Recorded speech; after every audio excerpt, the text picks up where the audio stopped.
Kasus ini diawali terjadinya fenomena kelangkaan dan kebocoran serta tidak tepatnya penggunaan BBM bersubsidi, dan menjadi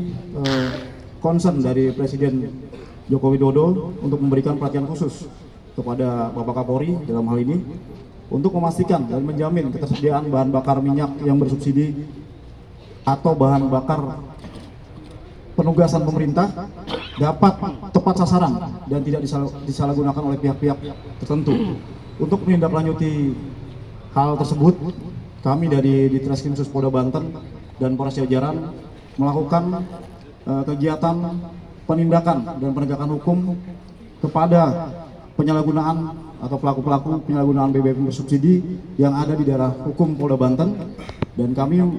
berhasil melakukan pengungkapan terhadap 11 kasus penyalahgunaan,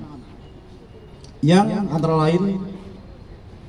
pengungkapan ini saat ini ditangani 3 kasus di Ditreskrim Sus Polda Banten dan 8 kasus lainnya ditangani oleh Polres jajaran.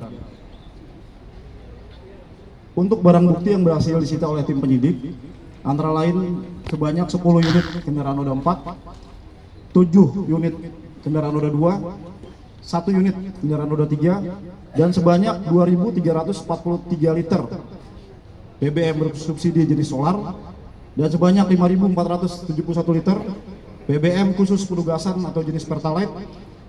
juga berupa surat rekomendasi pembelian BBM bersubsidi, alat bantu yang digunakan oleh para pelaku berupa jerigen, pompa, dispenser, pertamini, selang, dan corong, serta nota atau struk pembelian BBM dari SPBU. Untuk modus operandi yang dilakukan oleh para pelaku, yang pertama, pelaku membeli BBM bersubsidi di SPBU dengan menggunakan surat rekomendasi pembelian BBM bersubsidi yang dikeluarkan oleh dinas terkait, yang peruntukannya adalah untuk petani dan nelayan, tapi diperjualbelikan kembali kepada yang tidak berhak dengan harga lebih tinggi, di mana harga BBM bersubsidi jenis solar ini dijual di SPBU dengan harga Rp6.800, tapi diperjualbelikan kembali oleh pelaku kisaran harga Rp7.500 sampai dengan Rp8.500. Yang kedua, modus yang dilakukan oleh para pelaku yaitu dengan cara membeli BBM khusus penugasan atau jenis Pertalite dengan menggunakan sarana berupa kendaraan roda 4 dan roda 2, jadi ditampung di dalam tangki. Setelah itu para pelaku memindahkan ke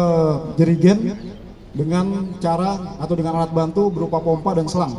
dan itu dilakukan secara berulang. Bahkan dari hasil pemeriksaan para pelaku, ada yang sehari menggunakan kendaraan roda 2 ini bisa 50 kali bolak-balik ke SPBU untuk mengisi. Dan barang atau bahan bakar minyak khusus penugasan ini dikumpulkan oleh pelaku, setelah itu dijual ke Pertamini dengan harga kisaran 11.000 sampai dengan 12.000, di mana BBM dalam penugasan ini atau jenis Pertalite dibeli dari SPBU dengan harga Rp10.000. Untuk tersangka yang berhasil diamankan oleh tim penyidik dari Polda maupun Polres jajaran, ada 15 tersangka, dan para pelaku melakukan kegiatan penyalahgunaan pengangkutan atau niaga BBM ini di beberapa daerah di wilayah hukum Polda Banten selama kurun waktu 6 bulan sampai dengan 1 tahun. Para tersangka saat ini sudah dilakukan penahanan di rutan Polda dan Polres jajaran. Untuk motif dari para pelaku melakukan kegiatan penyalahgunaan ini yaitu dengan motif untuk mendapatkan keuntungan. Untuk pasal yang dipersangkakan kepada para pelaku, penyidik dalam hal ini menerapkan pasal 55 Undang-Undang Nomor 22 Tahun 2001 tentang minyak dan gas bumi, dan sebagaimana telah dirubah dengan pasal 40 angka 9 Undang-Undang Nomor 8 Nomor